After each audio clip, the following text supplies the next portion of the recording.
झारखंड में प्रतियोगी परीक्षाओं में कथित तौर पर अनियमितता और घोटाले को लेकर विद्यार्थी 10 दिनों से धरना प्रदर्शन कर रहे हैं। जयपाल सिंह मुंडा स्टेडियम में लगातार वो मसाल जुलूस भी निकाल रहे हैं ताकि सरकार तक अपनी आवाज़ पहुंचा सके। हमारे साथ झारखंड मुक्ति मोर्चा के केंद्रीय महासचिव विनोद पांडे जी हैं। सर, बहुत बहुत स्वागत है आपका। किस तरीके से इस आंदोलन को आप देखते हैं? देखिए, छात्रों के द्वारा आंदोलन चलाया जा रहा है। छात्रों की जो डिमांड है, छात्रों का कहना है कि जेपीएससी के परीक्षा में अनियमितता हुई है।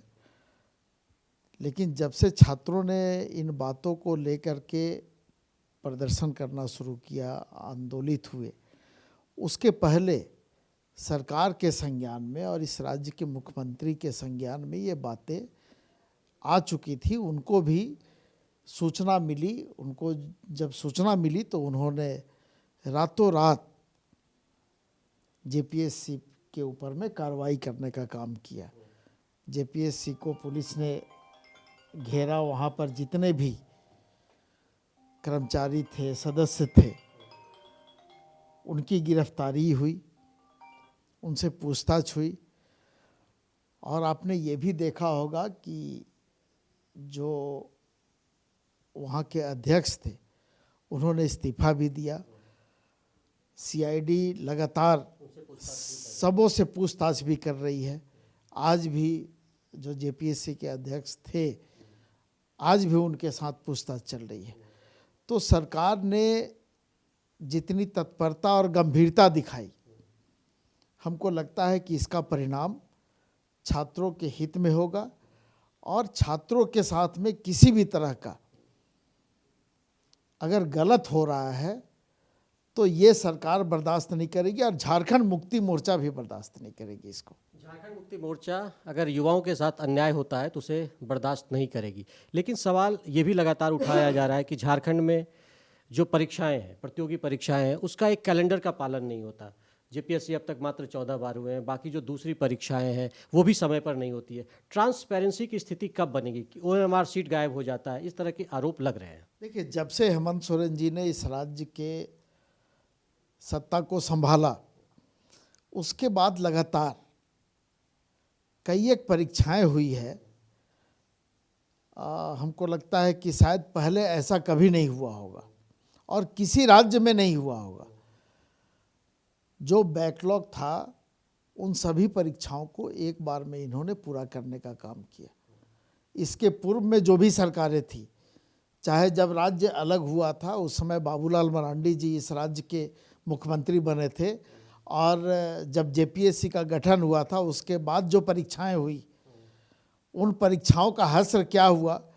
अध्यक्ष से लेकर के सदस्य और बाकी कर्मचारी तक जेल के अंदर में रहे।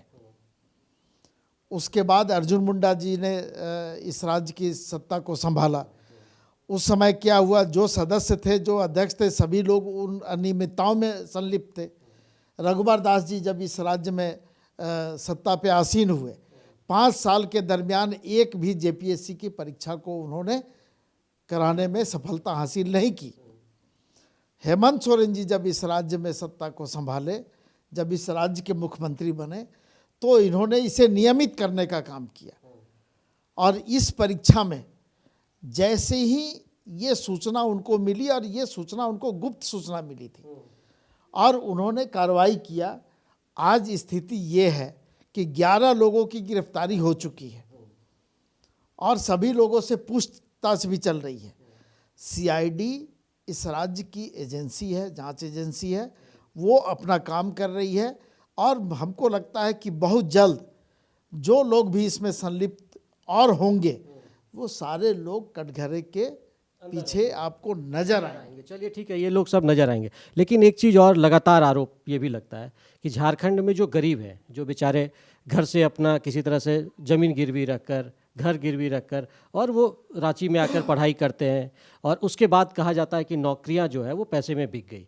आप लोगों के भी संज्ञान में आया, इसीलिए आपने कार्रवाई लिया। इन बच्चों के साथ वो न्याय की उम्मीद में क्या कोई प्रतिनिधि आपकी तरफ से जाएगा, उनसे बात करेगा, सरकार कुछ कदम करा रही? मैं बहुत स्पष्ट आपको बताना चाहूँगा कि झारखंड मुक्ति मोर्चा उन बच्चों के साथ है जो इस परीक्षा में या कोई भी प्रतियोगी परीक्षा में उन्होंने भाग लिया, अगर गलती हुई है तो हम उनके साथ खड़े हैं, लेकिन जब सरकार कार्रवाई कर रही है तो सरकार को आपको सहयोग करना होगा, और यही सहयोग हम छात्रों से मांग रहे हैं। और जहाँ तक आपने एक सवाल और किया कि गरीब बच्चे हैं जिनके पास पैसे नहीं है, ज़मीन बेच करके वो परीक्षा में शामिल होते हैं, आपने देखा होगा कि जेपीएससी के अंदर ही कई एक ऐसे बच्चे जिनके माँ बाप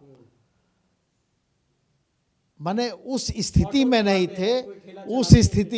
थे कि वो परीक्षा में भी उनको शामिल होने के लिए उनको साधन उपलब्ध करा पाते। कोई ऑटो चला रहा है, कोई ठेला चला रहा है, कोई सब्जी बेच रहा है, ये स्थिति है। और वो बच्चे उत्तीर्ण होकर के आज इसी जेपीएससी के माध्यम से आज सरकार में अधिकारी पदाधिकारी बन के बैठे हुए हैं और सरकार की सेवा कर रहे हैं। तो सरकार अपना काम कर रही है, पारदर्शिता के साथ काम कर रही है। सरकार को जैसे ही सूचना मिली, सरकार ने कार्रवाई की।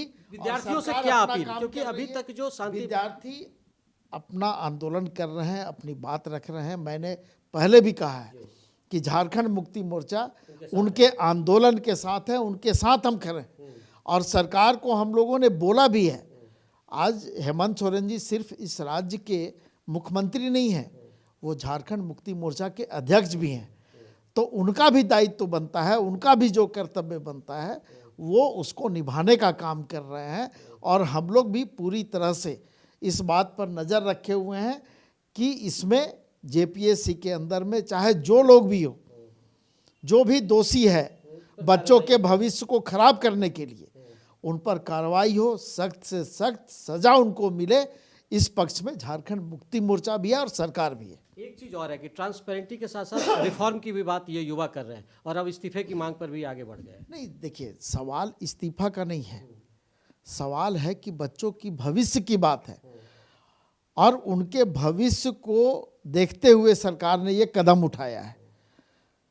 तो इसलिए मैं कह रहा हूँ कि बच्चों से, छात्रों से हम लोग ने अपील किया है कि आप सरकार के जो कार्रवाई चल रही है सरकार के द्वारा, उसमें आप सहयोग करें ताकि हर वो दोषी आदमी आपके सामने हो, कटघरे के पीछे हो, तभी जाकर के आपको भी न्याय मिलेगा और झारखंड मुक्ति मोर्चा को भी ये एहसास होगा कि हमने जिनको सपोर्ट किया, जिनको समर्थन किया, उनके भविष्य को हम सुरक्षित रख पाए। बच्चों के भविष्य को आप सुरक्षित रखेंगे। एक आखिरी सवाल, चूँकि बच्चे बैठे हुए हैं, मानसून का सीज़न चल रहा है, बारिश भी हो रही है, बेचारे के पास टेंट नहीं था, आज तो देख रहे हैं टेंट वेंट भी लग रहा है, खाने की व्यवस्थाएं नहीं है। क्या आप लोग झारखंड मुक्ति मोर्चा, क्योंकि एक आप सामाजिक कार्य में भी आप लोग इन्वॉल्व होते हैं, और बच्चे जो वहाँ बैठे हुए हैं बाकायदा दिशोम गुरु जी की तस्वीर लेके बैठे हैं कि एकदम हमको उनसे न्याय की उम्मीद है, तो वैसे में एक मानवीय पहलू भी क्या आप लोग दर्शाएंगे? देखिए, कल गुरु जी की पुण्यतिथि है और पहली पुण्यतिथि है,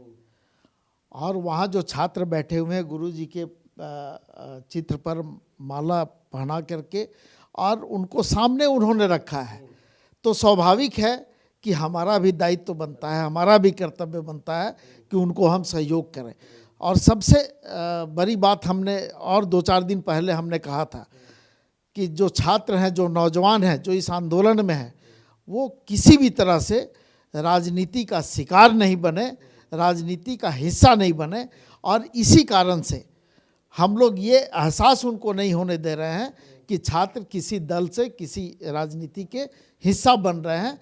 लेकिन उनको जो भी ज़रूरत हो रही है या किसी भी तरह का प्रशासनिक शासनिक जो सहयोग होता है वो उनको मिल रहा है। आपने देखा होगा कि किसी भी तरह से न पुलिस ने वहाँ पर हस्तक्षेप किया, न जिला प्रशासन ने हस्तक्षेप किया, और वो जैसे चाह रहे हैं अपने आंदोलन को संचालित कर रहे हैं। चलिए, तो सरकार तक आप उनकी बात पहुंचाएंगे? बिल्कुल पहुंचाएंगे, सरकार के हम अंग हैं। आज इस राज्य में झारखंड मुक्ति मोर्चा के नेतृत्व में सरकार चल रही है, तो हमारा दायित्व है, हमारा कर्तव्य है कि हम उनके भविष्य को सुरक्षित रख के और उनको सहयोग करें। तो विनोद पांडे जी से बात कर रहे थे, उन्होंने साफ तौर पर कहा कि छात्रों का जो ये आंदोलन है उसके वो साथ खड़े हैं और हेमंत सोरेन ने लगातार इस मुद्दे पर कार्रवाई करनी शुरू कर दी है और निश्चित तौर पर छात्रों के साथ जल्द न्याय होगा और जो भी गुनाहगार होंगे वो सलाखों के पीछे होंगे। अपने सहयोगी प्रणय और विकास के साथ मैं दिवाकर कुमार, दूरदर्शन समाचार, रांची।